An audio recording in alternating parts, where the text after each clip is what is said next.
We live. We live, baby. We live. Let me get this on the I to it's not ready to go on IG yet. Still delaying. Yeah.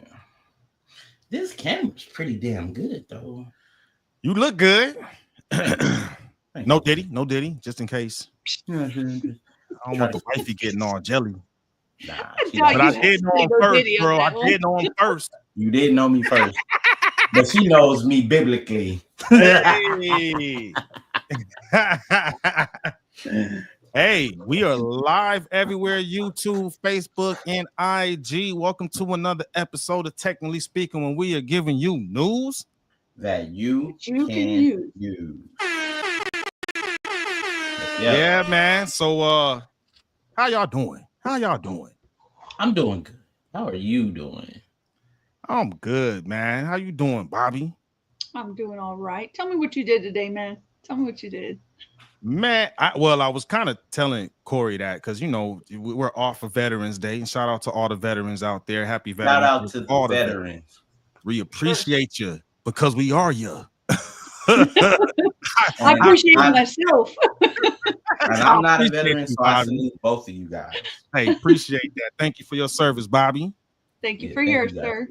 Hey, I was just telling Corey earlier, man. Since I had the day off for Veterans Day, I got that infamous email. Hey, we want to buy your car back and give you a good trade-in value. So I spent way too much time at the car dealership, and I just left. No. Yeah, I fell for the banana in the tailpipe.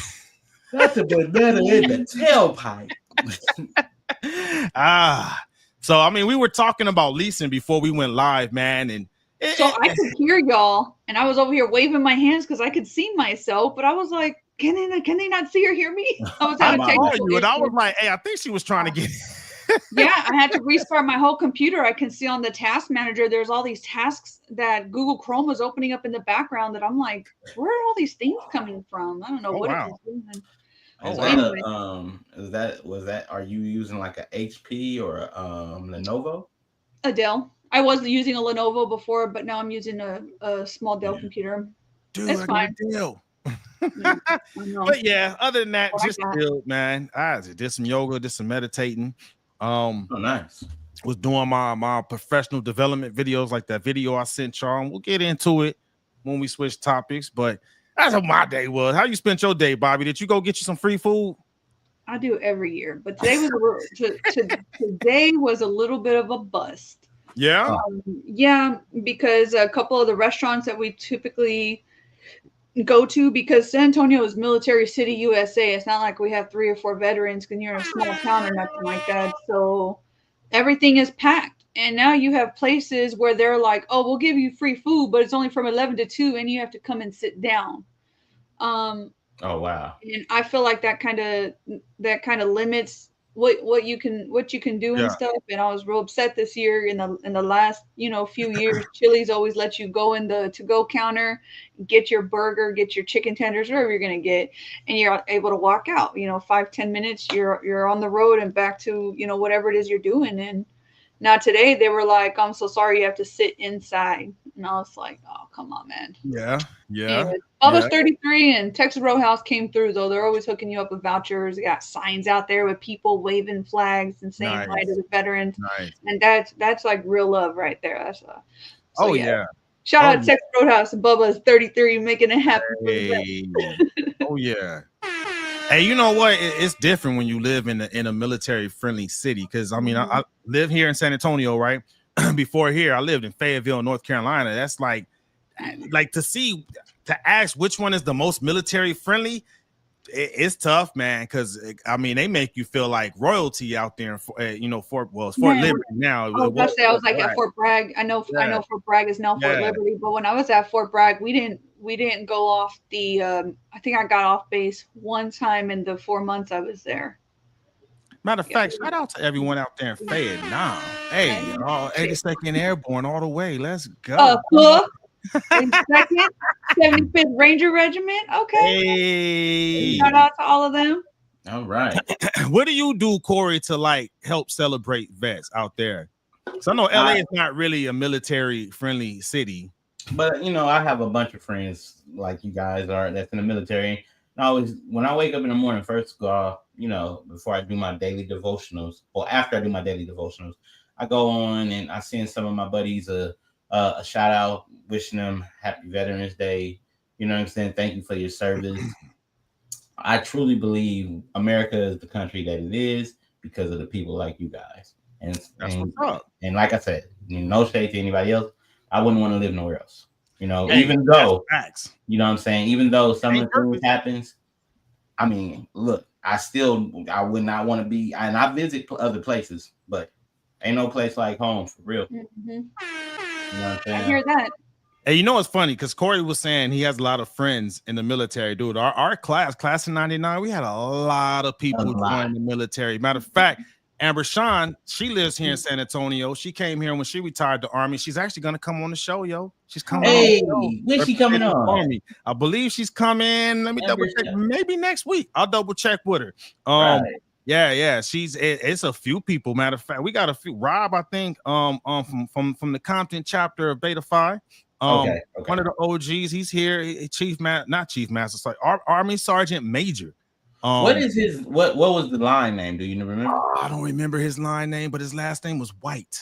Robert Okay. White, I believe was it. But he's out. There's a couple of folks out here, man. Was it Robert?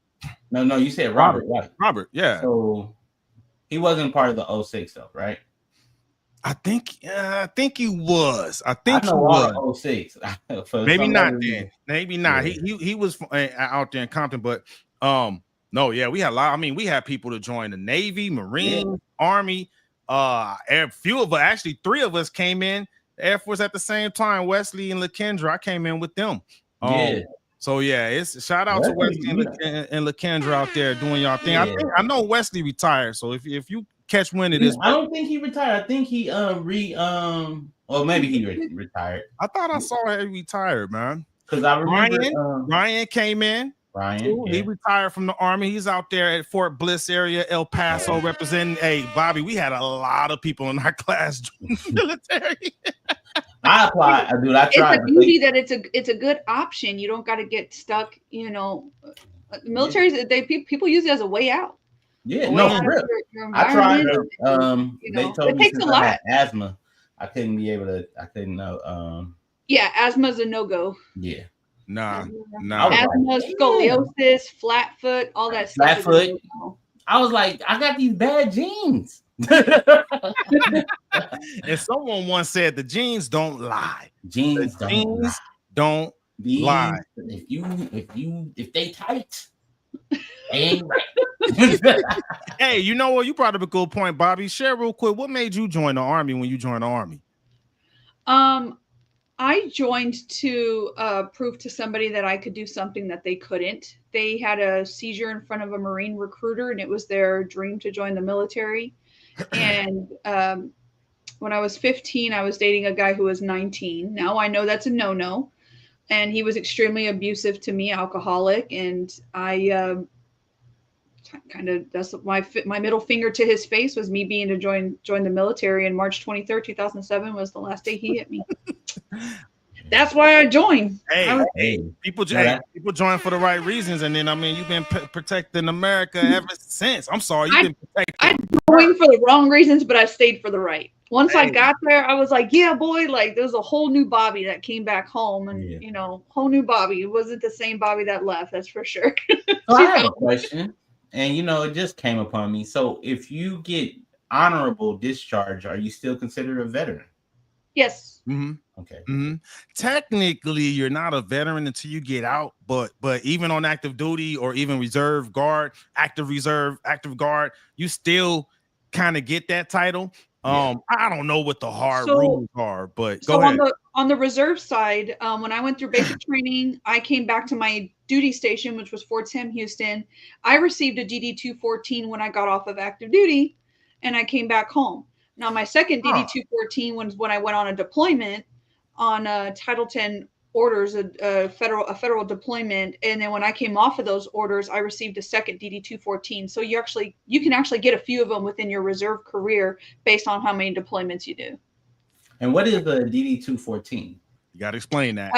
DD 214 is a basic Department of Defense document showcasing your service to the country. It outlines your medals, the time in service, what grade you were, kind of a little synopsis, I guess, of what you did while you were on active duty, the whatever duty station you were at, and everything. And so it's a record of time on active duty, and you need these things to prove your service in the military. Especially when it's time to get your VA. Especially, I was about to say, especially when it's time for those VA benefits to come in. Nice. Keep it real. So shout out to all the veterans out there with them DD 214s getting them VA benefits, baby. There you go. My stepfather, who passed away back in '98, he was a veteran, and my mother gets his benefits. That's good. That's good, man. I mean, because she served too. You know, she was holding him down while he was protecting the country. So shout out to him. What branch was he in? Army. I did not know that. I did not know that, man. That's one of the reasons why I wanted to go to the military, but I wanted to go to the Marines because I heard the Marines were like first down on the ground and stuff like that. I don't know. One's in, last one's out is what they say, right, First Bob? one's in, last one's out. Shout out to the Marines. Oh yeah.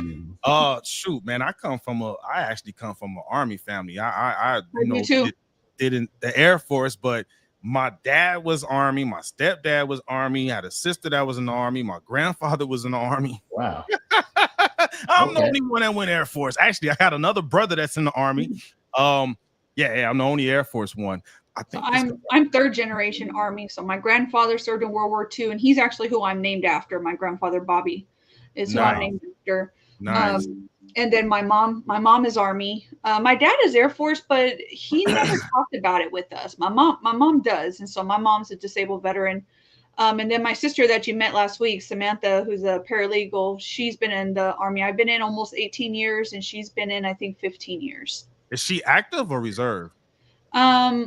No, she's a GS, so she's reserve. Reserve, okay. Yeah. What's up? So, Bobby, are you reserved as well, or are you active? Yes. No, reserves. Okay. It's funny because I just learned. She just taught me something about the reserve because I was active duty. So there's like differences. I didn't know that you get a DD 214 like that when you come. A lot of reservists and National Guard can get several based on how many deployments they've been on. Wow. No, I almost went reserve, but I ended up staying active duty. And the reason why I joined Bobby when I joined the Air Force, I was actually going to join the Army. You know who talked me out of joining the Army, Corey? Who? It was Wesley. Wesley. It was Wesley. Wow. The first Wesley is an airman, right? Or Air Force. Yep. Yeah. He was a crew chief. When he came in. Man, I wish somebody would have talked me out of joining the Army. I didn't know any better, and I never saw a single Air Force recruiter. Like, that wasn't even in the cards. It was either Army or Marines for me.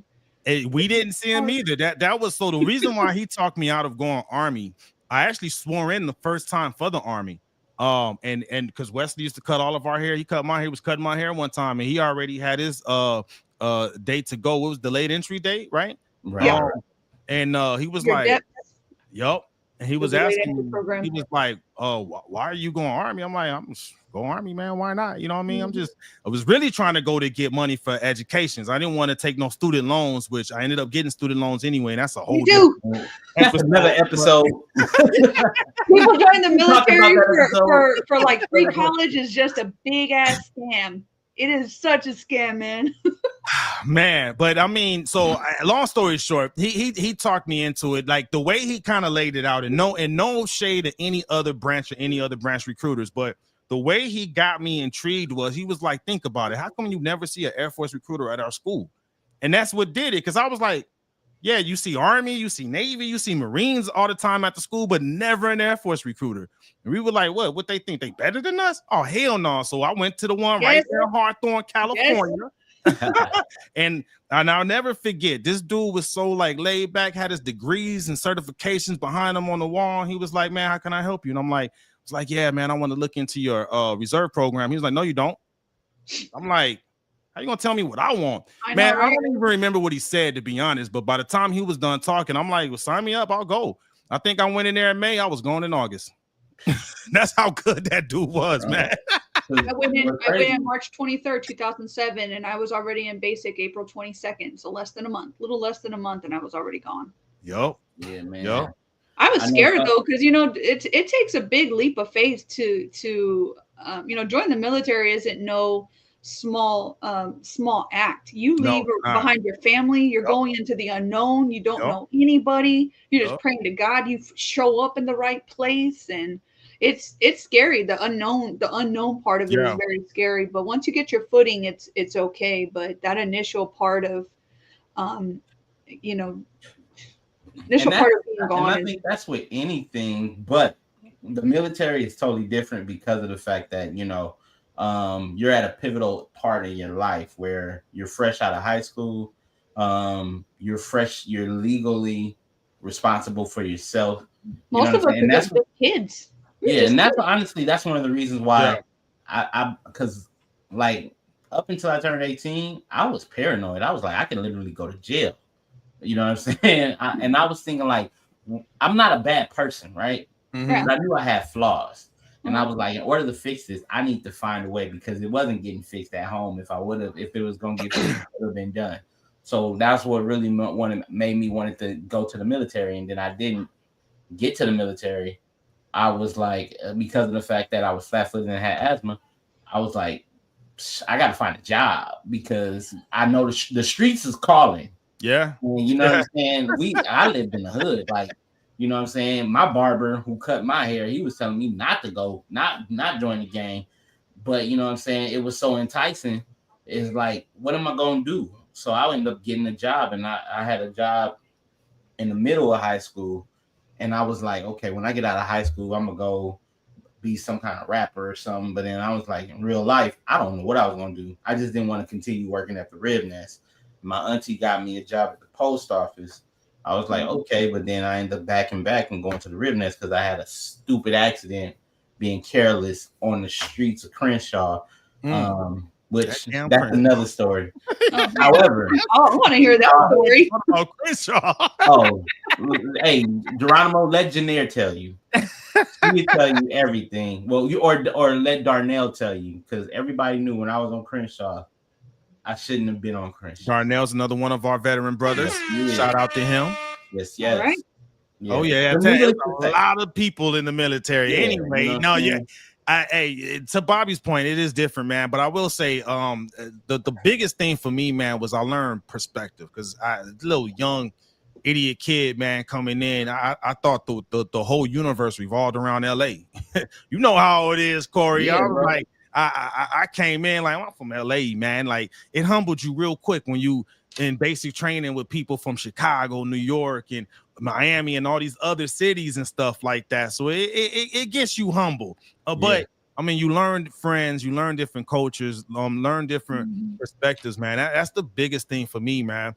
Aside for, I mean, I finally got that school. It took me 16 years to get a 4-year degree, kind of like Eric Thomas said, right? And then after that, I went ahead and got that master's real quick. So it paid for it. You know what I mean? Right. I finally got the education I went for. But I learned a lot, man. It grew my horizons, right? It showed me new horizons. It grew my perspectives. It widened my aperture. I think that's the biggest thing. And then I made a lot of friends around the world, man. Like, one good thing about, I would say, the military is any state in a few different countries, I know someone there. So if I'm going somewhere, I'm gonna hit them up like, boom, boom. Hey, you still there? Hey, I come through. Like, I got friends in Wyoming. There's bases out there, right? Just why not go out there when I'm in Wyoming, hit up one of my friends that's maybe retired out there. I got friends in Alaska that's doing real estate out there. That's one of the things that came with the military. So I appreciate what I got from it, and shout out to everyone out there that's still serving, and shout out to everyone that has ever served. Thank you for keeping us free, man. Thank you for your service, because you guys are risking your lives on the line. So. Yeah, and we know. We not just saying it to say it. We know what it feels like to be deployed, be alone, and you ain't got nothing but sand and thoughts. Missing your kids' birthdays. I missed my daughter's first birthday because I was on a deployment, and even though she doesn't remember, I remember. And so, like, those are the sacrifice doesn't come from somebody losing your life, because you know what you sign up for. The sacrifice comes in the time lost away from your family, not being able to be there for birthdays, for my husband's wedding anniversary, none of that stuff, Yeah, you That's what the sacrifice, sacrifice man. Just think of that. When a lot of stuff, man, most people take for granted, man, we sacrifice that so you can't take it for granted. So when you think of that. You were absolutely correct when you said that whenever you join, it'll humble you real freaking quick. Yeah. Really quick. When you begin to hear other people's stories of why they joined, I'm like, don't even listen to me getting abused for the last 3 years. Like, that's like mad respect that you stepped into these shoes and stuff. So I went to basic with a guy. His name was Yermakov, and he was a Russian dude. And he was he's kind of silly looking, a little lanky. There's just a different culture than us, not your typical person. And when I got to talking to him one day, I was like, well, why did you join? This was often, a conversation that we had with one another. And he said, well, like in his heavy Russian accent, he was telling me that he was in New York the day that towers went down, and he watched it happen. Like, he was physically there and wanted to be part of, part of the powers that were going to go into fight against these people to prevent that from happening again. That's what's up. So yeah, that's what's up. I was like, mad respect. Yeah, you're not even from this country, and yet you're here to fight for this country. Like, that's huge. What was his name? Yermakov. Yermakov. Shout out to you, brother, and thank you for your service. One last thing before we switch topics. I was in when 9/11 happened. I watched it from my dorm room. At Vandenberg, it was Air Force Base at the time. It's Vandenberg Space Force Base now. Hey, we were ready. Like, I remember when that went down, I grabbed my deployment bag and we got called in anyway. I was ready to go. Like, let's go. Yeah.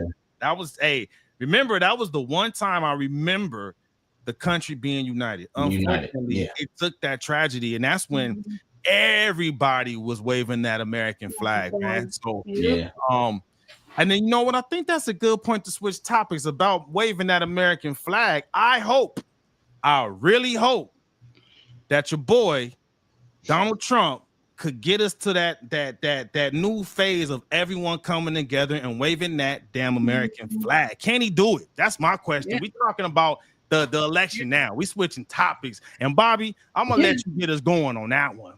Sure. I just watched a video of him during one of his speeches where he had said, we're not just that he's wanting to see the unification of not just white Americans, of Black Americans, Asian Americans, other minorities coming together. He said, because we all bleed the same blood, all of us do, and coming together to see the country not just be protected, but see Americans being taken care of and being able to kind of step forth. I hope the same thing. I hope that we can come together and stop dividing one another by race, by religion, by political affiliation. Because at the end of the day, none of that matters. Because God knows that if the United States was attacked like it was on 9/11, like, nobody would give a damn what political affiliation you're willing to fight. Cool. Then come on in. Excellent point. Come on in. We all want to see that. We all want to see the beauty of brothers and sisters coming together and for uniting for the love of country. We all want to see that. Yeah, 100%. 100%. Yeah, definitely. We got some comments over here on IG too from Dr. Cool. He said, don't forget about the firefighters, paramedics, and even cop vets. They may not be military, but they serve too. Yes, they do. Yes, they did. Yes, they do. Yeah. Shout out to them too. Say what now? You know what? That's hard. I don't know if I could ever be a cop. Like, cops doing stuff for the community. I'm like, I don't know if I can just pull up on a scene where somebody just got murdered, them and their kids or something like that. I would lose it. I'm stay in the military. It takes a special being. I've shared some stories of one of my friends who I was stationed with up at Travis Air Force Base. He got out to be a cop, and he's a cop at Vallejo PD. He not just at a cop at any city. Like, Vallejo ain't no joke. It ain't no joke. So he lives for it. This dude wanted to show me a body that was unalive. He's like, you want to see it? I'm like, no, dude, I don't like. Come on, we're gonna share this trauma together. Yeah, nah. It ain't trauma to him. It ain't to him. Now he told me stories, man, on he was on patrol one night, and he saw Perk, and he basically chased him down, and when he had to tackle him, a gun came out. Like, it gets real. Yeah. So it gets real quick. real quick, Mhm. it takes a special being. So again, shout out to all hey, firefighters, cops, paramedics, anyone that's out there doing public service. Hey, thank you for your service. Hey, shout out to the Real. post office people too, man, because Hey, they got to deliver mail. And real talk, and just keeping it 100, 1,000, sometimes it is not easy for them to deliver mail to people, especially in the times that we're in when people are looking to get their check. And they check back in the day. I remember people was like it was bad. I need my My check. brother been a postal worker for say about 24, 25 years. And like walking the streets, he done been big. He done been he hasn't got nothing stole from him, like, you know what I'm saying, mail stole from him, but he's suffered a lot.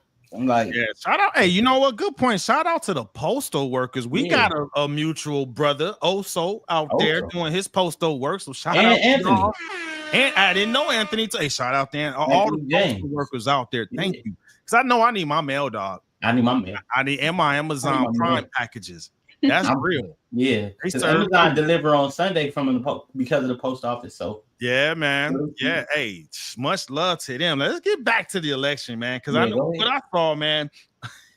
Go ahead. For me, right, as an independent, it's been very entertaining. Like I've been seeing people breaking down, they all depressed and boo-hooing, and some people they partying like it's 1999. Like I saw a woman yesterday talking about I'm standing up for women's rights, and she's over there shaving her head completely bald, and I'm like, what are you doing? That's just too much. Let me tell you something. Let me just speak on it, brother. Speak on it. I'm a person who did not like the outcome, and I respect the outcome. Did I like it? No. Do I have my opinions on how I feel about certain things after all this other stuff is starting to come out? And I'm like, you know what? We have to have a good, we have to have an evil. Not calling nobody good or evil. I'm just saying we have to have it. If we had everything the way we wanted it, then there's no point of us being in existence. Good point. We'll be in utopia. You know what I'm saying? And I say this, it's like for those who didn't win, which is, I would say, the side that I'm independent, but I did want Kamala to win. Then there's certain things that I need to do for myself to get myself in order, so I can be able to be aware of things. Right? Mm-hmm. I'm not saying I'm gonna jump into the political ring and try to become president. No, that's not what I'm saying. However, what I am saying is I need to be more aware of things because of the fact that I think I didn't do myself. I was alert of the topics and all of these things, but I just really feel like, you know what I'm saying? The media made Trump to be a monster, but some of that stuff is like I shouldn't allowed it to have that much energy over. I'm there with you. I'm there with you. And to your point, I think that's where Kamala's team went wrong. Because I feel like they spent so much time attacking Trump, where I think what was happening was you was getting people to kind of empathize with him because you came off like haters, right? If you come off as a hater, I think you get the opposite effect of what you're looking for, right?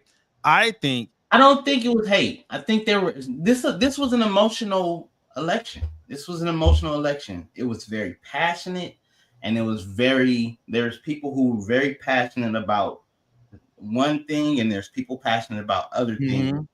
And the thing about it, passion drives action, right? 100%. And emotions make decisions, and data drives decisions. We all agree to all that. So people went out there and they put their passion into action. Yeah. They put their emotions into motion.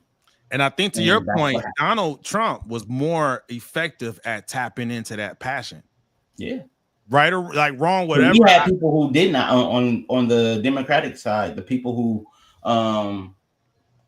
there's people that are like, I'm not voting because my vote don't count. I'm like, well, if you don't vote, then you're just silencing your voice. So you can't be happy with what the outcome comes out, regardless of if Kamala won or Donald won. You know what I'm saying? But what I did not like, I believe that people who was for Donald, when he won, gave them permission to act foolish. And those foolish things did not just hurt black people, they hurt Hispanic people, they hurt white people, they hurt all people, because text messages being sent out to people of color, of all colors. Educate us. Wait, so do you think that has something to do with Trump versus that being like an actual third party issue? I think. Well, here's the thing: we don't explain what's going on, just for those that might not know, or there's text messages that's being sent out to black kids, black students, and black America. Some has also been sent out to brown Americans, but they're saying report to plantations. You don't send that out to somebody who is emotional about either one, their first time voting, and very emotional because, like I said, this was an emotional election. Mm-hmm. People were very emotional when they went out there, especially the people who seen what the media gave, what the media made of Donald Trump.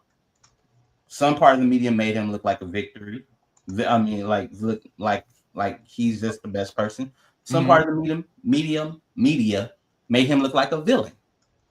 I'm not saying that he's either one or the other, but when you are the person that looked at him as a villain, you take that L because your first time voting, you lost. Mm-hmm. A loss is a loss. It happens.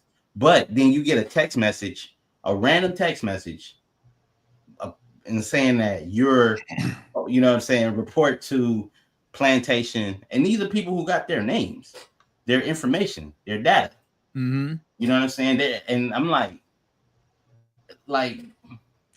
and to Bobby's point, because we talked about this offline, right? We don't know who it came from. We don't know who it came from, and I suspect it's an adversary. That was my first thought was, I can see Russia, Iran, North Korea doing something like this to get this reaction, right? To get us to be like, oh, it's those Trump supporters again.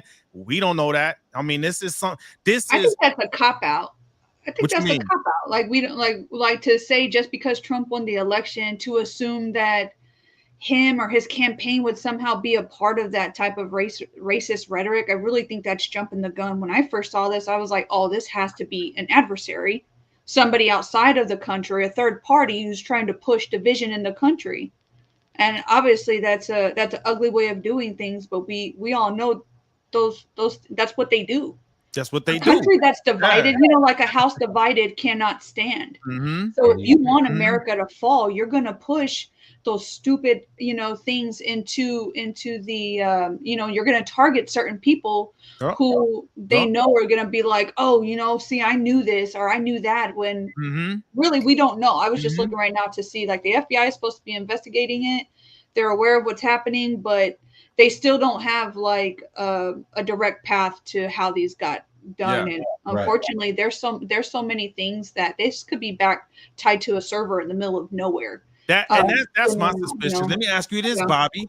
Where could an adversary get all the information they need so they know who to target? Would you mind sharing that? So people who are registered to vote, that's public data. And unfortunately, people can go onto people's Facebooks, like your digital footprint. We've talked about this in other episodes. Your digital footprint is so huge. You don't realize how much data you give about yourself on the internet by your searches.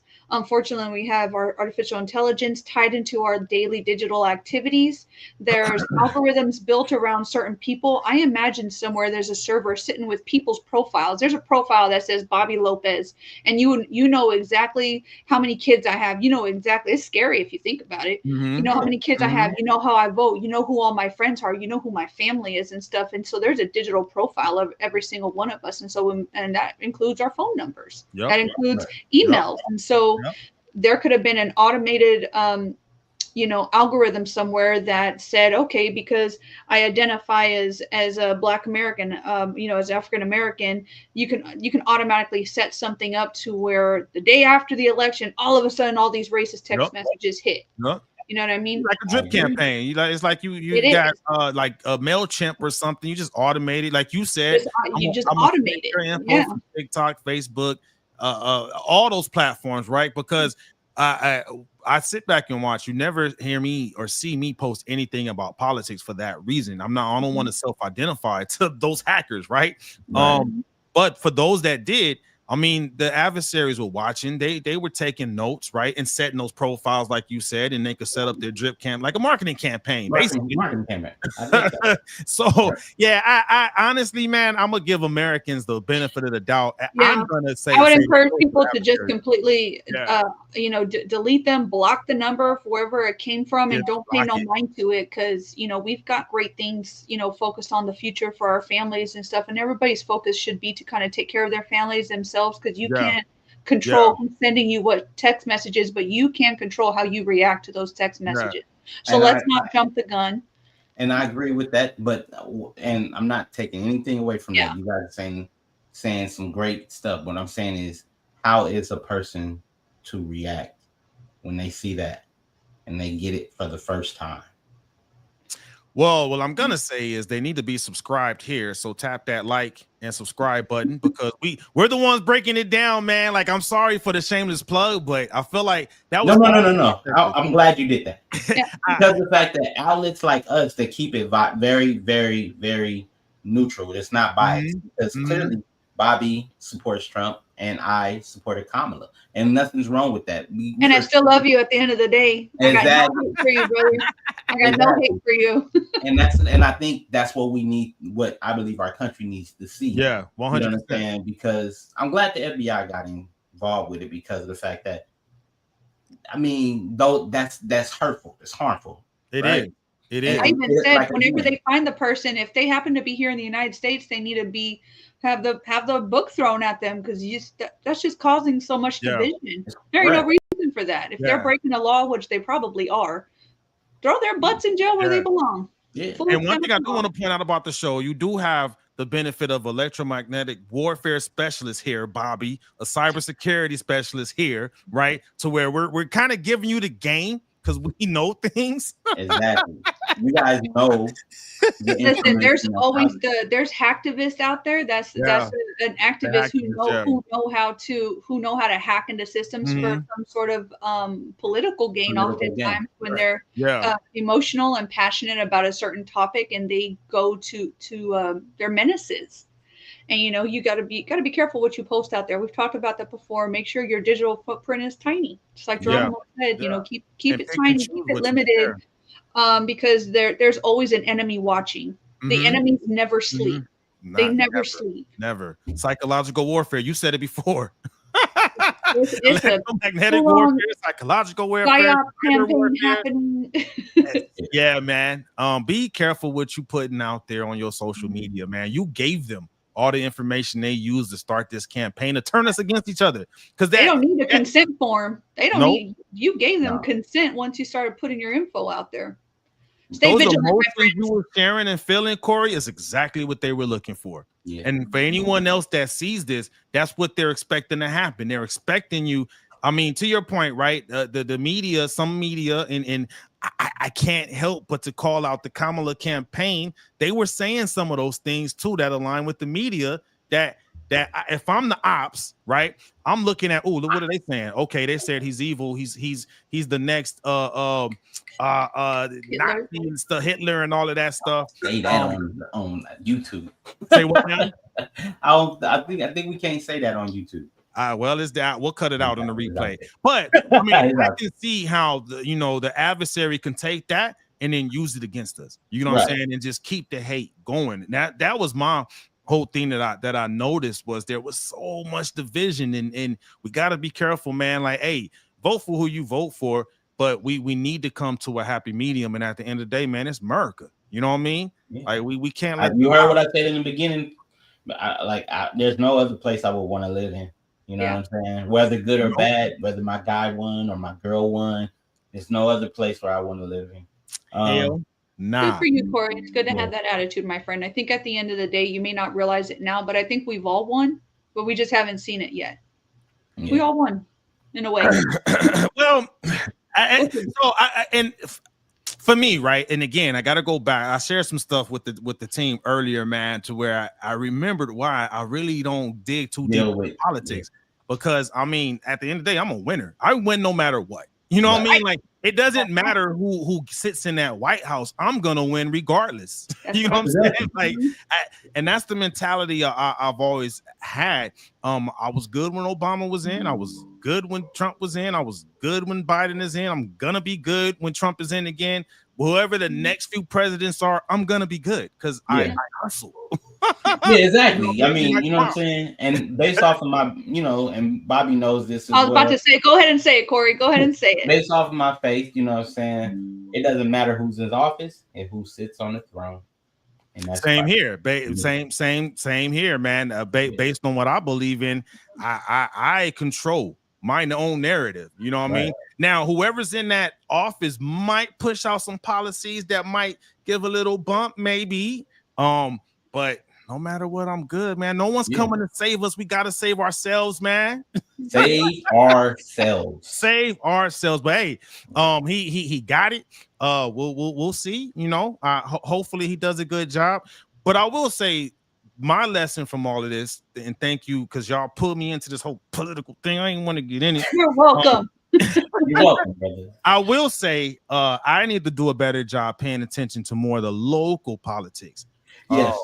I dug so deep into all the federal stuff. I still can't tell you what's going on locally. I can tell you what happened with Prop 6. So Prop 6 did not pass, and then Prop 6 was about it was pretty much saying like wait, I actually read that. Yeah. That was the one about the was it the crimes not being prosecuted for so much money, you could steal so much, is that right? Nah, that's different. This one is about involuntary slavery. So okay, I didn't know about that. Well, tell us about that. Not involuntary. It's pretty much it didn't pass where, like, if say for instance a criminal local propositions. This is local to probably the Los Angeles area. If they went and they committed a crime and they go to jail, and they have to work on their sentence while they're there, right? So they don't have the right, because I put it in Google chat, give it to me in layman terms. They don't have the right to refuse to do the work. Like if they say, hey, go clean the lobby or clean the kitchen, they say, I don't want to clean the kitchen. No, you have to, because based off of you're being an inmate, you have to do these certain things. So and it went so far of, and that's the reason why you got to be careful with ChatGPT. You're saying like, it's like sort of like a involuntary slavery. I believe that's the way it was put, where it's you're in there, you pretty much working for 15 cents an hour to do a job that you may not want to do, but you committed the crime. You got to do the time. I think forcing people to do labor and stuff for committing a crime is one thing. When you begin to start asking people to do inhumane things, I think that's where I kind of draw the line. I'm like, inmate or not, like let's not do that. When you begin to like really push onto people's moral or biblical obligations and stuff like that, then it kind of becomes a line I wouldn't want to cross. There's a gray area there. So I don't think I could support that either. We got a comment from Creative Native on IG too. He said, workforce in prison isn't slavery. You do the crime, you do the time. Debt is owed to society. I agree. And hey, we backed that up last one when we were talking about the 13th Amendment. Yeah. The 13th Amendment, baby. It's in there. It's gonna put you in servitude if you get charged of a crime, man. If you don't want that, don't do the crime, man. Don't do it. So again, and that wraps up. Hey, shout out to Donald Trump. He's up. Donald Trump is up like Donald Trump, huh? He in there. He won by a lot. Not a little bit, by a lot. Not even a little bit. Not even it was the red wave. The red wave. There was not no red wave. It was a straight up tsunami. Did you see the picture of the United States? There's not one blue state. I'm glad you brought that up. Hey, that map was saying soup. Woo. Oops. Corey know what's up. And you know what, Corey? Why don't you take us into the next topic, my friend? Next topic we going into, you know what I'm saying? Because we got to be respectful to the fourth host, which is our. Talk to us about Beyonce, my friend. Beyonce, 99 nods, and the Grammy is 1. Hey, I Hey, see shout out what to you did Beyonce. Good there. job. Good job. Yeah. So, you know what I'm saying? Look, Cowboy Carter up for 11 well, Beyonce is up for 11 nominations. And I truly believe she's gonna walk away probably with about 4, maybe 5. But she got some heavy hitters up there. And I'm not going through the nominations. Y'all can look at it and see. But I do want to say one thing about Beyonce. She is a hard worker. She is a hard worker. She's a mother. And I mean, some people say that she's tapped into the dark demonic. I don't know. That's not none of my business to know. You know what I'm saying? If she is, I pray for her. But in the same breath, the girl is an example of hard work, and you can't not She be. gets it in, man. You know what I'm She saying? gets For it in. somebody who, like, if you look at what she did, her last tour, right? She toured all around the world, and she gave an exceptional show. And she even had her daughter on stage with her. And I'm not sure if that's her daughter's area of where she wants to go in her career. But the thing about it is, she's Beyonce, so she's opened up the avenue for her daughter. Yeah. And there's nothing wrong with that. Just like LeBron opened up the avenue for his son to play professional ball, there's nothing wrong with that. I believe that the fact is, before we leave this earth, we're supposed to set our children up and have them be able to have options, more options than we gave ourselves or that we had for ourselves. So, you know what I'm saying? Salute to Beyonce for, you know what I'm saying, going to work. Because guess what? If Beyonce worked at McDonald's, she probably would be the owner of that McDonald's franchise she worked at. If she worked at the post office, she probably would have been the postmaster. If she worked at T-Mobile, he probably would have been the CFO, if not the CEO. The reason being because the fact is we recognize hard work. And yes, when we you do. recognize hard work, it's going to get a bright light. Michael Jordan, back in the day, hard work. Kobe Bryant, back in the day, hard work. LeBron James, current day, hard work. That's the reason why they get those greatest of all times titles, because of the fact of what?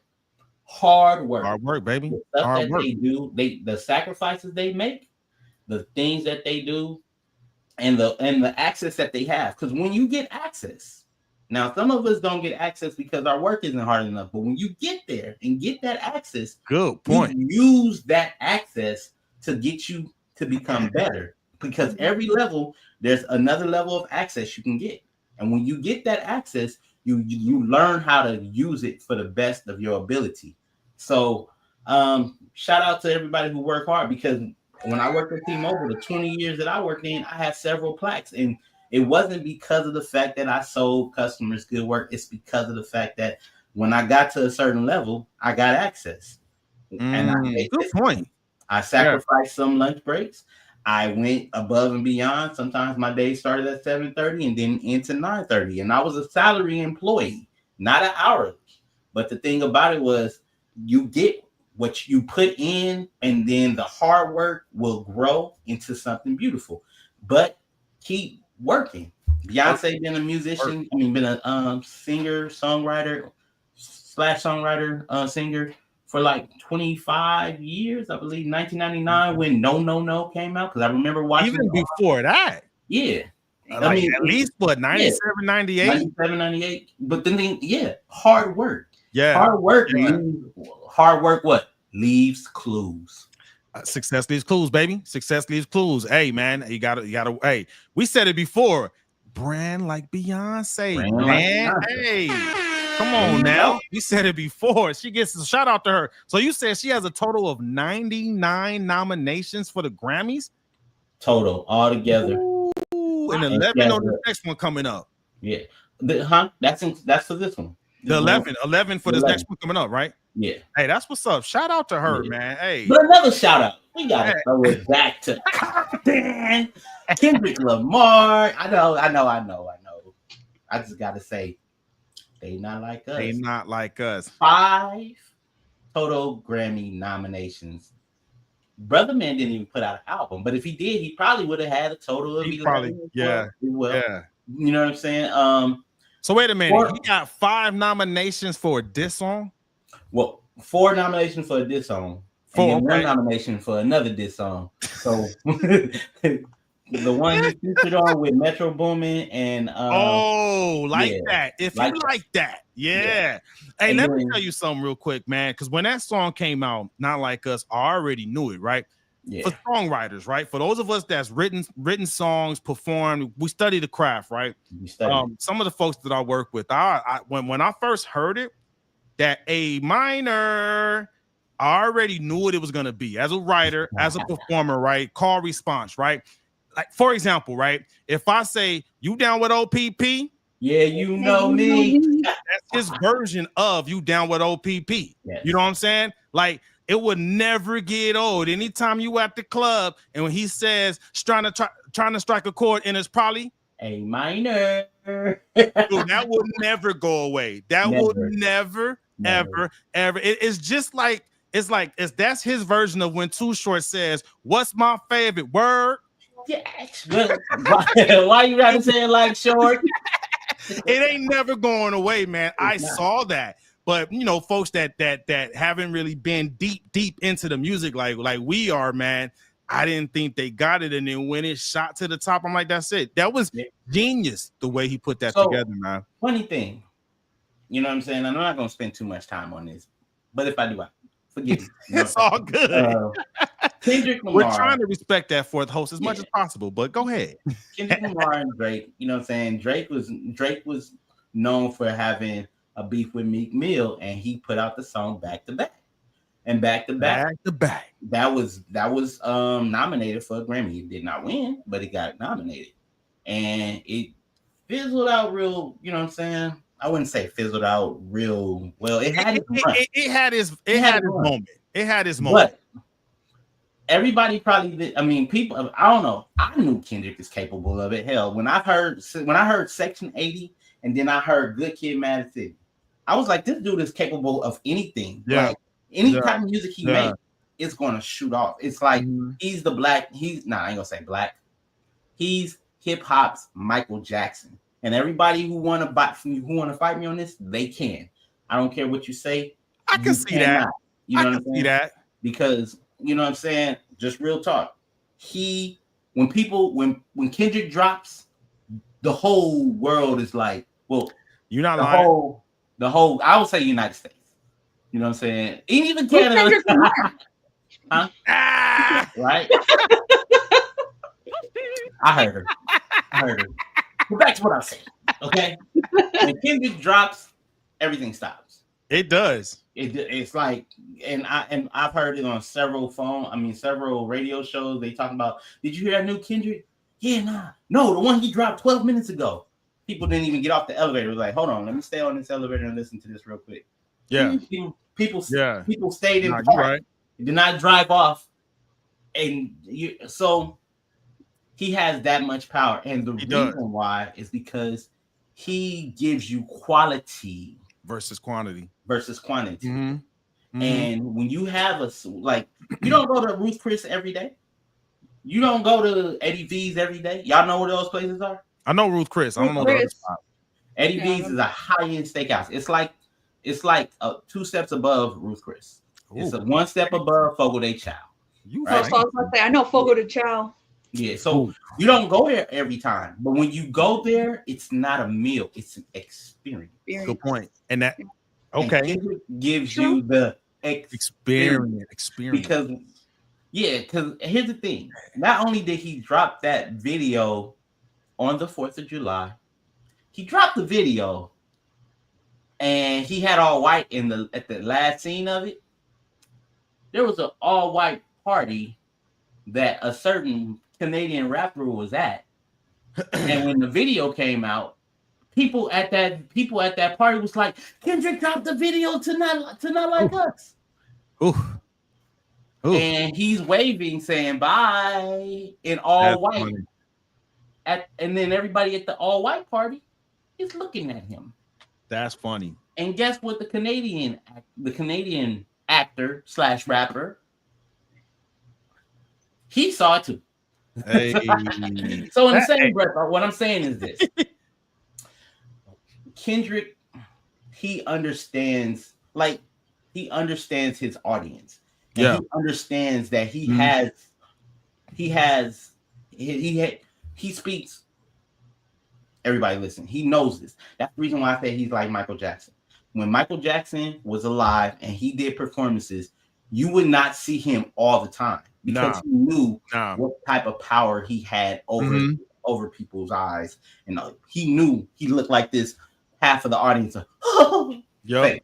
Well, it was part of the allure too, is the fact that he wasn't so accessible. Michael Jackson and Kendrick. I remember there was a quote Drake said one time. It was a few years ago. He was like, "Man, I wish I could be like Kendrick and disappear for a few years and then just come back and drop an album when everyone buys it." I forgot what interview it was, but even Drake said that. He was like, "I can't just disappear like Kendrick. I have to stay out there." Right. Kendrick just he puts out good quality music, man, and I mean. He has the track record too. You got to come back and tell us how many Grammy nominations Kendrick had, because he's always, every time he drops, he's always. He said, "Say less." Look at Corey's face. He said, "Say less." I'm on the thing we call Google, because he got the what was it the Pulitzer Prize too? Pulitzer Prize. Yeah.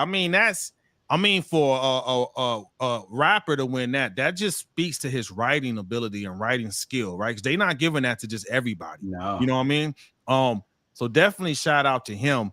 Let me see. We got a couple. While you looking that up, back on the other topic we was talking about, people that's locked up. Creative Native said our taxes paid for their 3 meals a day with AC and heating. We need something back. I mean, they get AC and heating too. 3 meals, 3 squares, right? Man, that's that. I think it depends on where you're at, because we have somebody that we know that's locked up here in prison in Texas, and I remember him. Yeah, I remember him telling me there's like a special app called Securus Mobile, so he actually can send us messages because it takes forever to get mail from that place. And so I think they probably put it through some sort of automated system before it comes to us. So something reads it, and if it flags anything, it sends it back. But he sends us stuff through this app. And so I read his messages. And I remember at one point during the summer, he was asking me to pray for him because it was so hot in there. Their AC hadn't been working for a long time. So it was, oh, wow. He said he just living sweaty and stuff, and like, yeah, man, I hope they get that fixed. I'll tell you what, man, that's why I stayed on the straight and narrow. I never wanted to be stuck anywhere with a bunch of sweaty dudes. Just doesn't sound like it's not my type of party. I have to say it. No Diddy. Hey, no Diddy. No doubt. What we got? Where we at? How many Grammy nominations does he have? Grammy nominations. I didn't pull that up because I typed in how many Grammys he won. Okay, well, how many Grammys he won? 17. 7. Ooh, wait. And you want to hear something funny? What's up? You want to hear something funny? His first album dropped the same day as your first album dropped, Geronimo. I remember that. Yeah, I remember that. Yeah, that was and I was like, G-Mo, man, what y'all talking about? Kendrick who? Kendrick what? And then I heard what was it? Man down, where you from? I was like, let me pause G-Mo real quick. What? And I started I remember that. Yeah, I remember that. I got a Skype call. Hey, why would you release an album the same week as Kendrick? Like, dude, I'm in Korea. You were supposed to tell me not to drop the same week as Kendrick. Like that. I mean, but I still did okay. I mean, for someone that didn't have a budget or a label and it was all self-funded on the E5 budget, Bobby, I did okay. That's a rough budget, man. Damn good album. I had to break it down. I did okay. Probably could have did better if I didn't drop the same week as Kendrick Lamar. Oh, Staff Sergeant Moreno out there was getting. It'll say E5 budgets. Okay. Yeah. Hey, but shout out to Kendrick. Shout out to Beyonce. Yeah. Let's move to the next topic, man. Next topic. After last week's episode, we stayed on for a long time talking because at the end of the day, a guest, and I'm not going to say no names, had dropped the N-word. And we try not to be that type of podcast. You could go somewhere else for if you was trying to get super ratchet. That ain't us. But anyway, that actually sparked the conversation about the power of the N-word. Yes. And I'll open it up there because this is it's there, right? And I want Corey to get us started on that, if you don't mind, sir. As far as talking about the power of the N word, brother. Yeah, I feel a certain type of way when another Canadian rapper uses that word too. Damn it. But anyway, the N word. I used to have an acronym: Never Ignorant, Getting Goals Accomplished. Ooh. To find out, Tupac had put out an album that had that song on there: Never Ignorant, Getting Goals Accomplished. However, we just gonna say it. Nigga is not a good word for us to be using in period. I mean, here's the thing. I use it endearment, and I don't even use it around my kids because of the fact that I don't want them to be able to say, "Oh, well, my daddy says that I can say." They are parrots, because they will repeat it. And the worst person you want to say, they at church after Sunday school with their homeboy. What's up, my nigga? What? What? Ooh. They go like, Brother Alvarez. Yeah. He's like, we heard your son use the N word. Oh, ooh, my bad. But no, in a real, I get why people say that I can say it and you can't. But as a grown man, as a faith believer, and as a person who wants to practice who he preached, not just for me to say I'm good, but just because I want to leave a well example for my children at all times, I choose not to say that word. And I don't, and especially the hard R, I don't like. That's different. Sound of it. That's cringeworthy to me. Yeah. But no, I mean, it has a lot of pain behind it, man. And I don't know if you want to share that story on some of the pain it caused you. Fortunately for me, I had never been called that, by anyone else outside of a term of endearment. I have been in places like Mississippi and called boy. Now, when someone calls you boy, that hits just as hard as the N word with the hard R, if not harder. Yes. But when you outside of your comfort zone with no backup, you was like, okay, all right, I'm out. I'll turn around. I'll turn around. Yeah, I'm out. Yeah. But I pray your light don't turn on when you want to. Nah, man, I'm there with you, man. I have a bad habit of using it too in my off time when I'm not in the professional environment. But I'm gonna tell you, I've been trying to get away from it, man, because there's a lot of pain. The history, I don't think we have to explain why it has the pain, right? But trying to get away from it is we talked about Rich Homie Quan, right? He had a whole song with YG. That's the name of the song, My Hitter. Which is replacement. Yeah, and it's just so good because when that song come on, I'm saying it. I'm sorry, it's bad. I'm a hypocrite because I'm like, I need to stop saying it. But if I'm somewhere and that come on, it's going don't. Well,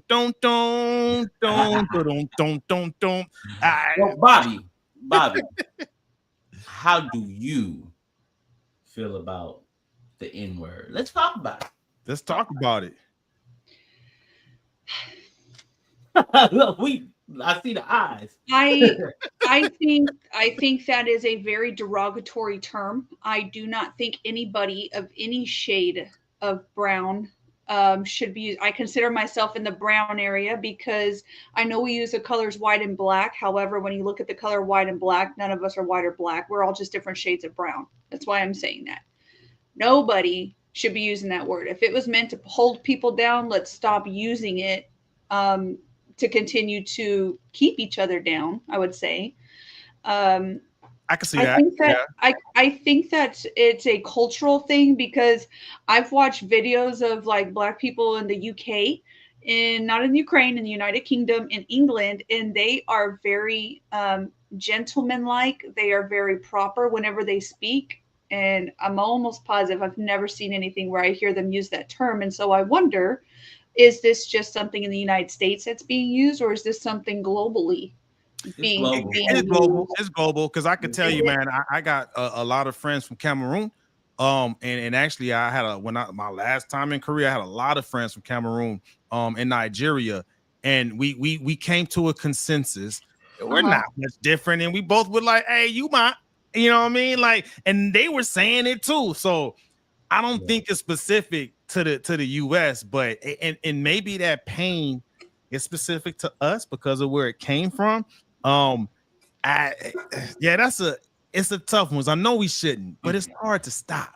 Now I'll tell you about the thing about the word boy. I used to work with somebody, a big old black dude from Mississippi, I think too.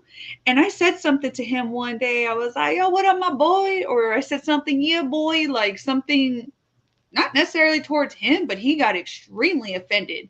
And he came and had told me like boy means something different. I'm like, Yes. well, here in a Hispanic and Latino community, it like I'm not seeing it the way that he was seeing it. And I told him, well, I'm not meaning it in a derogatory way. He goes, I know, I know.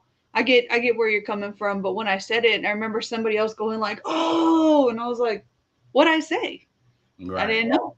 And then when you had mentioned it, you know what I mean? I had to end up telling him, I was like, I don't mean anything like that. Like, you're my brother just like anybody else would be. I said, I would never ever do nothing to try to disrespect you or nothing like that. And he's like, oh, I know, just in our, not in our culture, but he said specifically like in Mississippi and those rural southern areas that it's used in a derogatory, almost like saying I'd never heard it like that before till I was not something I knew until that day because I never heard that.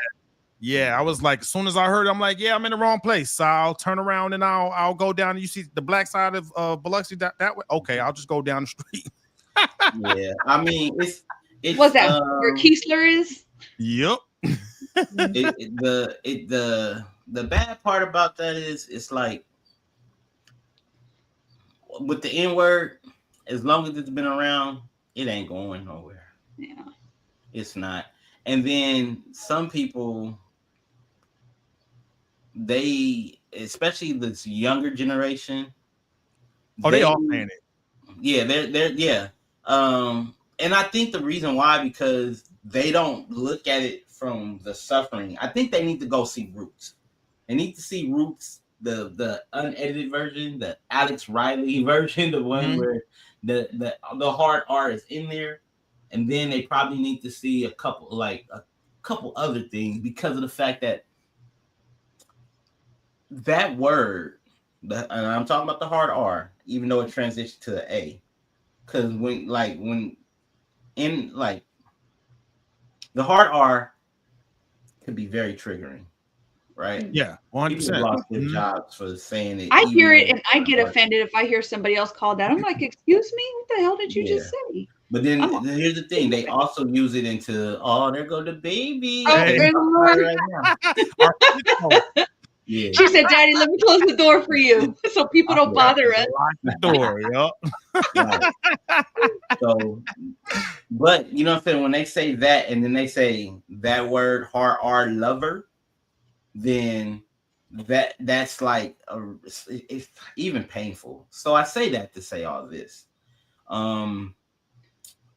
Just watch it. I mean, if you're not gonna stop saying it, just watch it, because there's been several people who've lost their job because somebody said it and they were very using it derogatory. And they just said, oh, this person, he works for the post office and he has a uniform on. Let me go ahead and find out what post office he work at, and sends that information, or go on their LinkedIn and find out this person is using it derogatory to downplay other people. Boom. They lose their job. Like, there's literally a page on Instagram for people trying to find out whoever did anything harsh or harmful, so they can find the person who did it, look them up on LinkedIn or in some other database, just to find their name, so they can report it to their company, and their company just go ahead, okay, well, cancel. Were y'all following the whole stuff that happened with like Peanut the squirrel and Fred the raccoon? Do you know what I'm talking about? Is that the squirrel that the people, I think somebody got raided and they killed the squirrel? Yeah, and they chopped the head off the raccoon. To like a lady from Texas called in a complaint against these people. They had rescued these animals since they were like babies, and they had raised them. They were their pets and stuff. They were like a dog or a cat and stuff. And Peanut the squirrel had his own Instagram page. Hundreds, thousands of followers. I think I've seen some of his videos when he's like singing and stuff on the mic. It's cute. They have him wearing like little hats Man. and stuff, and they take really good care of him and Yeah, everything yeah.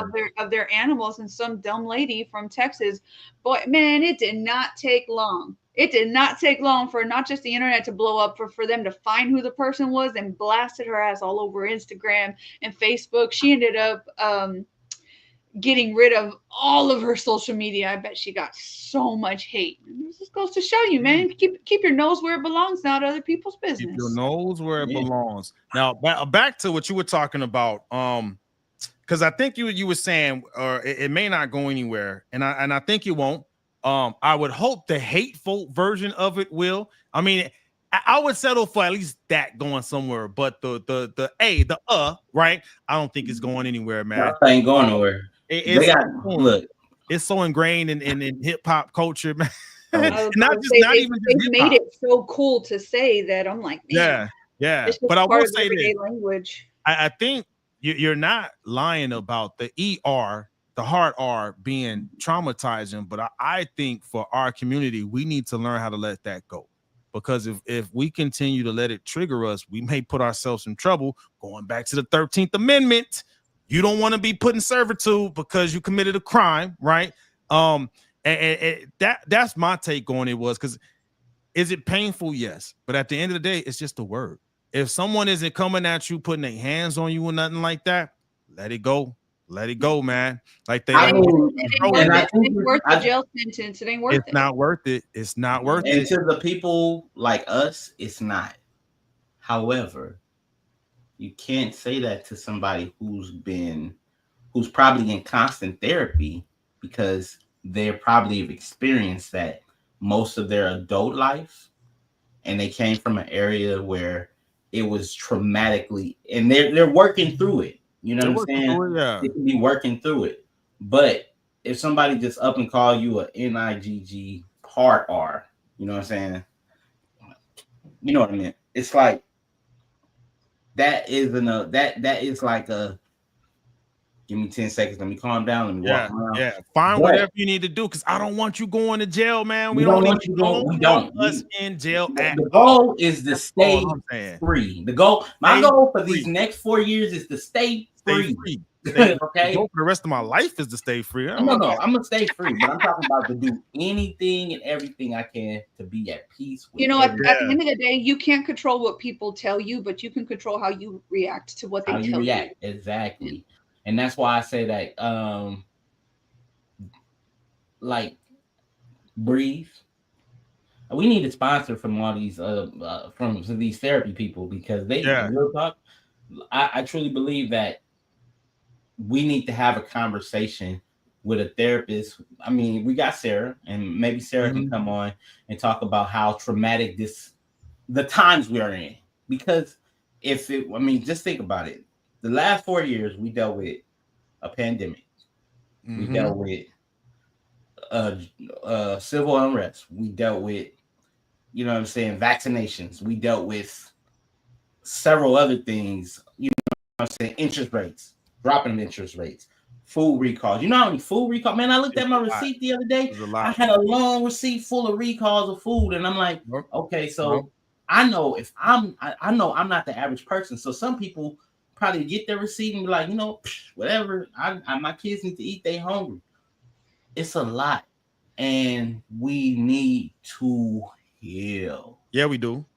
Yeah, we do. Heal because 4 years we just can't go back to normal after 4 years of being isolated, scared to go around people. Somebody cough, everybody turns their head. You feel what I'm saying? You sneeze. It's funny. I was somewhere today and someone coughed, and I was like, right. Why you outside? You know what I mean? Like, right. You know what I'm saying? We need to heal. We need to heal. And yeah, we do. The nation, I think we need to be able to sit down on somebody's couch and somebody asks you what's the matter and not say nothing. I'm fine. That is not you are not fine. The only thing about it, you've been battling these last 4 years of survival because let's just face it, over 1 million Americans lost their lives through COVID.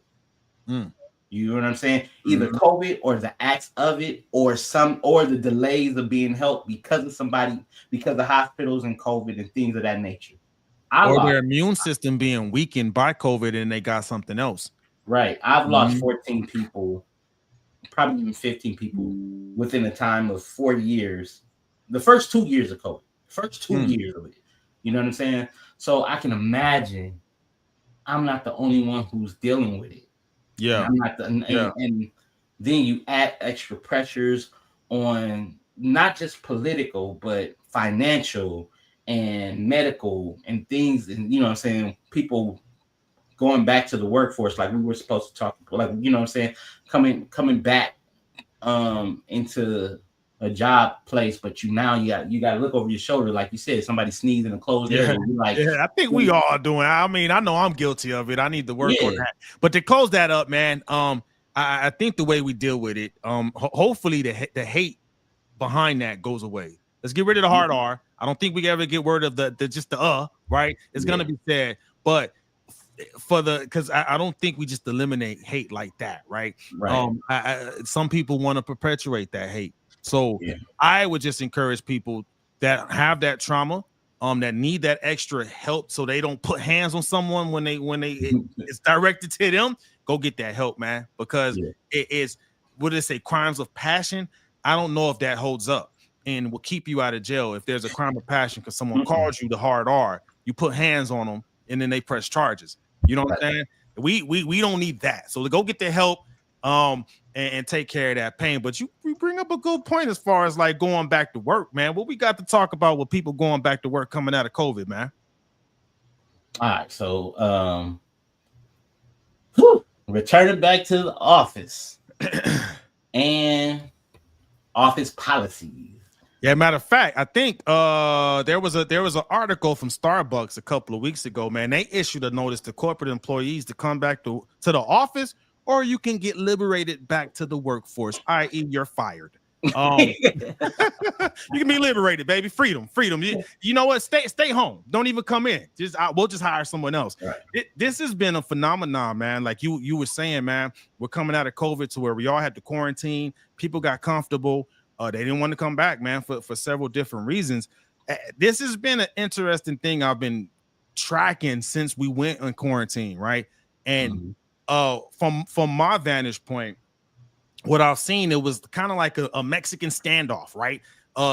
Companies were like, come back to work. The workforce like, we're not coming back to work. And then the company's like, come back to work. And it's just been a standstill, right? But I think when we first came out of COVID, the workforce had the leverage and advantage, right? So the companies were kind of folding and they were compromising, right? But I think the workforce and talent force is starting to repair itself to where the companies like Starbucks is like, come back or you're fired, straight up.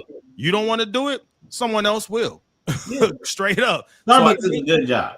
It's a good job. You know what I'm saying? And corporate too. And again, these are the corporate employees. Because I mean, I don't think you can work from home as just a barista unless you're doing something weird. Unless you got to drive through up the window and say, look, I got these K cup Starbucks pods. But I think Bobby, you kind of had a perspective on it. Share that, because we've had some conversations about that whole come to work policy. You had some thoughts about that. Yeah, I did. I think one thing that COVID showed us was that we were still able to get the job done. Mission still got accomplished, but people weren't coming into the office, at least in the DoD sector. I cannot speak for any other sector, only for my own. And so in the DoD sector, we were able to see versus coming into the office, everybody had their laptops with them. We would just VPN onto a server in different air bases around the US, VPN in on that server, and brought up our whole work screen, all of our documents there, all of the databases that we need, everything was there. So nothing changed.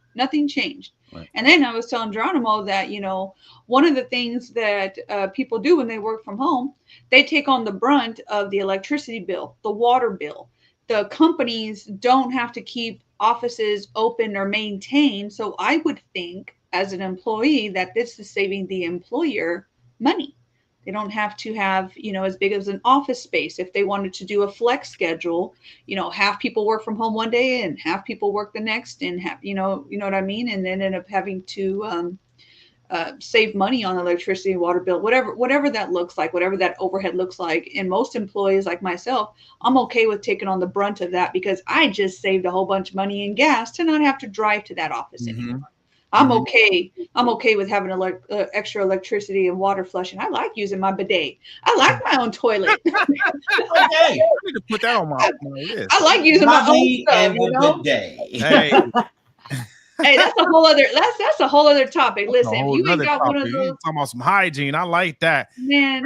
And good point. Thank you for sharing that, right? Because often what she just said as an employee, right? I think there's always there are always two sides of the coin, right? You got what the employees feel, but then I also look at what that owner president feels, right? Like she said, right, where as an employee, I feel like they're saving money here and saving money there. But I think a lot of things people don't think about is, say, when a company leases a building, they don't get short-term leases. They get a 3-year, 5-year lease, right? So no matter what, they have to pay that lease, right? Yeah. So, I mean, just real talk. If I'm paying for it, I want to use it. Yeah. I'm paying the lease, right? I'm paying you. I need you to come into this building. I'm locked in. I have to pay for it. You know what I'm saying? And I think it really just comes down to just simple, I need to get what I'm paying for. And I don't think a lot of employees that, people that just have that employee mindset are considering that, right? Because that president has to answer to a board or even investors, right? Because the investors and the board are like, hey, how come where our money is going on these buildings, but ain't nobody in it?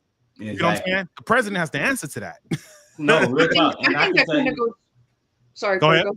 I was going to say, I think. Ladies first. Go. Some of that goes back to communication and setting the standard for what it's supposed to look like in the future. Say, hey, employees, we understand you enjoyed these work from home, kind of like what we did at platform 1. There was a flex time. I had to be in the office two days out of the 5-day work week so that you do get use of the lease. So of course, I see it from that business owner perspective. You want to make use of the area that you leased. Absolutely. I think that goes to back to communication for the employees and setting that standard. Say, hey, we might be working from home right now because of this, but understand that this is going to go away in possibly this time frame. So get ready. When it comes and you don't like it, let me know so that I can begin making the accommodations to replace you if you truly are going to fight me on it, because I don't have the time and you don't have the time either. So. And that's very nice and generous. Or come to work because I pay you, or I'll find someone else who will like That's what I'm saying. Yeah, I knew people who were fighting to stay home, and I'm like, dog, if you don't want your job, like, just say it. Somebody else is gonna do it. Why, like, you knew this was gonna happen. You knew it was gonna go away. We just didn't know when. Yeah, because I'm be honest with you. Being an adult. When before I left my company and started my own business, I worked from home. And I really liked it. But I also loved going into the office, you know what I'm saying? Because of the fact that, one, this was pre the pandemic and pre fear pressed upon us thinking we're going to die if somebody sneezed on us. I used to love getting into that office because one thing, like I said, I would get my kids to school early, or if my wife taking them to school, I would get to work early. They had coffee, free coffee. I would get my brew, and I would connect my laptop to like 3 different screens, and I'm like working. I'm like getting my day ready. So soon as 9 o'clock come, I'm making calls. I love that because I was really enjoying working in that environment of being outside of a space.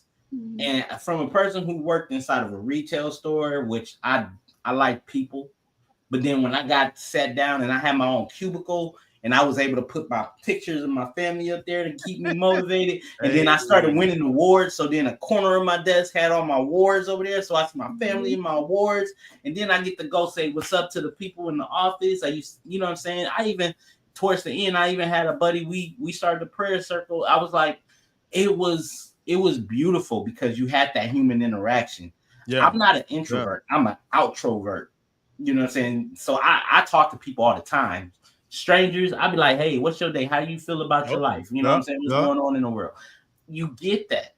And that helps you grow because you start to see other people how you get to use some of the things that they have in their life, as far as like, especially when they're in sales.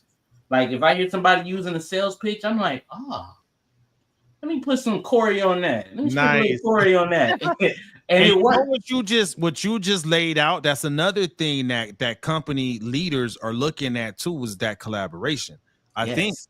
a lot of people undervalue collaboration. Now, the number one argument that come to me when I could collaborate through Teams or Zoom or all these other It's not the same though. it is not the same. It is not the same because if let's say I'm working remote and I need to collab with a team member, I don't with somewhere else, right? And I need to bounce an idea off of you. I could shoot you a message, boom. I don't know if you're available. I might not get a response an hour, 2 hours later, but I needed something right now. You might respond to me 2 hours later, and I lost it. Like, and Right.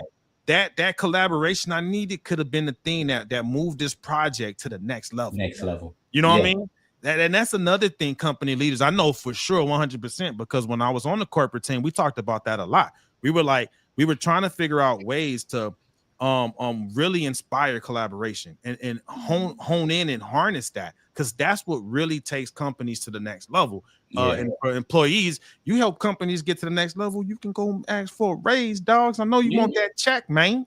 Yeah, or they might just give you one. They might just say, you know what, you've been kicking these last couple quarters. Let me go ahead and see. You know what? There's this new position coming up. I think you know what I'm saying. Go, or they can be like, go apply for it. So what's your thoughts? What should people keep fighting it, or what y'all think? Well, what should be the expectation for people moving forward with these return to work policies or return to office policies? I'll let Bobby go first. I think they are a good thing, although it would be nice if there was some like work flexibility with that. Maybe, 1 or 2 days still work from home, still getting the job done and stuff. So I can see companies still allowing that, not flex time. What do they call it? Hybrid. No. There's a name for it that they use. It's like a positive. It's like man, I feel stupid right now. Nah, it's all good. It's all good. Yeah. Maybe it'll come back. Corey, what you think? What Anyways. you think? How should people treat this, or what should the expectations be moving forward with these return to office policies? Well, I'm gonna give you. It came by Bobby. Yes, it was. It's called work-life balance. Work-life balance. Yeah. Work-life balance. Offering work-life balance to me, as somebody who is I'm almost always open to seeing other opportunities and stuff. I want to know what you're offering work-life balance wise, because if something happens and my kid is sick home, and am I going to be forced to take PTO, or are you going to allow me the flexibility to work from home while I'm checking on my daughter, every hour or so? You know what I mean? Do I have that work-life balance, or am I forced to use PTO? Right. I heard what you're saying. I think a lot of people are thinking like that too, or they want that. Yeah. Mm-hmm. It's not that I don't want to be in the office, but what are you offering as far as that work-life balance? Where's that happy medium? So. Right. Yeah. Good point. Looking for that win-win. Mm-hmm. I like it. What are you gonna say, Corey? It's almost like you just don't go in full force, right? You gotta work your way in there. You find a smooth spot, and then you continue to go, and then now you're embraced in. So you don't go in straight, like you said. I will start off with a hybrid. But if you go, make it an incentive. If you go in all 5 days, okay, there's a limited bonus for the first 2 months that we're going back to work. So you get an additional, and then after the bonus is up, everybody return back to work. And if you don't return back to work, return your laptop. There you go. Turn in your key card. You know what I'm saying? Yeah. The reason why I say that is because of the fact that it gives them enough time to realize, do I really want to be here? Because they may not want to. Some people may want to look for a different career path. Yeah. And you know what I'm saying? They may find them a remote job where they can do at work at home. Probably they ain't gonna make the same amount of money as Starbucks, but they may make some money. You know what I'm saying? and they can be able to have their work-life balance. Because I realized that by me working from home, I realized that I can be an entrepreneur. That's what triggered everything. Yeah. I was like, wait a minute, I could still do this, but for me, Yeah. and I'm good at what I do. Only thing is, I mean, I wasn't getting any discounts off no light, no energy. I had to use my own internet. I had to use everything. Only thing I didn't use, and I used my own cell phone. Only thing I didn't use was their laptop. I learned If how you to use. if you itemize your taxes, you can absolutely write that off. Oh, I did, Oh, because okay. my tax guy before he passed away, he did my taxes Oh, 2021. closer to tax time, I'll give some good tips because I've been doing my own taxes now for like the last maybe 16 years of my life. I You do my speak own my taxes. language. Okay, yeah, I'm sorry. we want them. We want them tips from Bobby. Tips I about need to get taxes my from tax Bobby. advisor on. Ooh, I'm Yeah, gonna hit him up. yeah. Oh, I like that. All right, so what you saying? Ease it in. Ease. Ease it in. It's a first date, baby. Ease Yeah. Yeah, when I it in. when I worked for the DoD contractor and we came back after COVID, what they ended up doing, just like you said, ease it in. If you had a row of cubicles, they brought in everybody who would sit like every other cubicle, so you weren't next to each other, you were staggered. Yeah, If you're staggered from one another. yeah, Y'all are very generous. But I think another thing you were leading on to, Corey, is or go be your own boss. Go do your own thing. be your Yep. own That's boss. an option You know too. what I'm That saying? is an option. I Yeah, will say having to be on the team trying to figure this out. Um, that's a lot going on. It's a lot of moving parts. I like it easy. Hey man, you coming in? I'll find someone else that will. yeah. Easy. My money, my choice, right? Right. Yeah. It's like single guys. When I've seen it on different memes, man. When like single moms are like, oh, you don't want to date me, and the single guy's like, my money, my choice. If the employer is the one paying, right? Yeah. I'm not paying for your convenience. I'm paying for you to help my customers. You get what I'm Right. saying? And if I have to do all this rigmarole just to get you in to help my customers, it's easier for me to just liberate you. Hey, you can stay home, go find yourself some more work-life balance. I'll find someone else who's excited to get this check, come in and help my customers. And get it probably cheaper too. I could, yeah, because then I could probably find someone that maybe entry level. Someone, there's always a new crop of graduates from college, right? That's looking Yep. for that entry level. As long as my SOPs and procedures and processes are on like up to par, I can train someone in and get them in real quick. Go ahead, you can stay home. And I'm gonna tell you that's what a lot of company leaders are thinking like, because again, they have to answer to boards and they have to answer to investors. Investors, they want that quick answer. If I'm investing my money in your company and I need to see a return, I want to see a return quickly. I'm not trying to wait for you to figure that stuff out. Don't You show know me what the pain. Show me the baby. I mean? Yeah. So now, good conversation though, man, because I wanted to get the full perspectives out there. So that's a good one. I think there's still going to be some pain getting back into the pre-COVID era, right? Being back at work. So we got one more topic. Take us out with this last topic, Bobby. Yeah. So,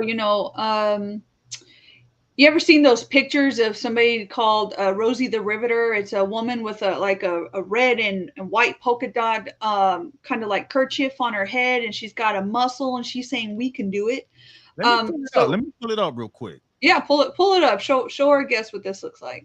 Yeah, So yeah. this is actually a wartime poster from World War II, because as we know, a lot of men were gone. They were out fighting World War II, so a lot of women were called in um, to be factory workers. They built out machine parts for engines, for different aviation. There we go. That's Rosie the Riveter. We can do it. So just recently, out of Los Angeles, a lady named Jennifer McMullen, she turned 100 years old, and she was considered a Rosie. She was one of the women who had stepped up during World War II. She worked for Lockheed Nice. Aircraft, and they were a predecessor to the aviation giant Lockheed Martin out of Burbank, California. There were Nice. about there were about 5 million women around the U.S. who were recruited to become defense manufacturers. As men were away, women filled the jobs. So women came Mm. in with their muscles. because there was a shortage of workers. So the Rosies were the name of women who were serving on these production lines, and they played a pivotal role in helping build out tanks, ships, planes, and all these military essential aircrafts and stuff for supporting our war effort. For our men in World War II. And so their impact, I think, on American society is entirely pivotal to how women, I think, are responding to filling out these manufacturing jobs in the future. I think it opened up a door for men and people in other corporations to be able to see that women were, in fact, not just capable of doing the job, but maintaining that job even when other men came home. And so I think it really opened up the door to see what the capability of these ladies were. So she turned 100 years old. Happy birthday. Another rose. Hey, efforts shout out to all the Rosies out there that was stepping up. Yes. Hell yeah. We For got a sure. comment too from Creative Native. He said they were also making ammunition. Yes. Very important when we're fighting wars, right? Yes. Yeah. So you said she just turned 100? Just turned 100 years old. So you can say, I guess, the women were the back home war machine. They were your support efforts. They were the back home war machine. I like that. Making it happen and stuff. So, and that goes back to kind of what we were talking about earlier, where we want to see unity in a country being unified. If that doesn't speak unity, I don't know what does. Men fighting wars and the women's, being behind, being your support element, making sure you have what you need to get successful, to be successful in your mission, to come home. So yeah, shout out to all the women that did that, man, because we couldn't have done it without them, right? So shout out to her. Yeah. So yeah, man, that's it. That's episode 27, baby. We got through it and we respected the fourth host. Let's take this thing out, starting with you, Bobby. Tell them what they can get from you if they're in the San Antonio area and how they can get in contact with you. That's right. If you're in the San Antonio area and you need some water mitigation services, you got busted pipes, give me a call. Give me a call. Hit me up, bobby.lopez.5 on Instagram. You can see me, Bobby Lopez, at Facebook. Don't try to come at me on TikTok because I don't have that account. Come and talk to me. Man, you got some major issues. Come and talk to me. We'll get you hooked up. We'll get you squared away and get you into what you need to get your home in repair. So nice, Corey. Hey, this your main man with contact with you. For sure. It's the main man with the game plan, Corey Giovanni. Check it out by the end of the year. Since it's the end of the year, Corey ENT is doing something very special. For your marketing video campaigns, for 3 minutes or less, we're doing $300 videos. If you are an artist and you want a video shoot and you're in the Los Angeles area, we're doing $300 video shoots, 2 cameras, 2 hours, and 2-day returns. And if you need that merch, we got you because we got the funded campaign going on right now. Plus, we will have our technically speaking merch coming to you sooner than a hiccup or quicker than a hiccup. It's your main man with the game plan, Corey Giovanni. And I'm going to toss it back to this guy.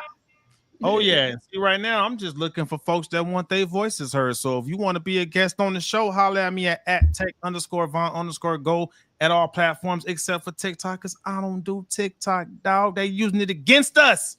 But other than that, thank y'all for showing us that love. One question. I think Geronimo, it has some available property units, or maybe if he's looking to go ahead and if you're in the San Antonio area, right? You know what? You're right. Good point. If you are looking to rent an apartment in the high class area of Almost Park, holler at me. I do have a unit for rent. Get at me and y'all have a good night. Thank you, Corey. I like how you did that right there. So everybody needs a home.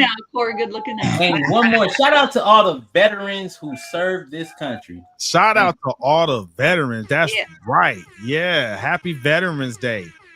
All right. Yes, sir.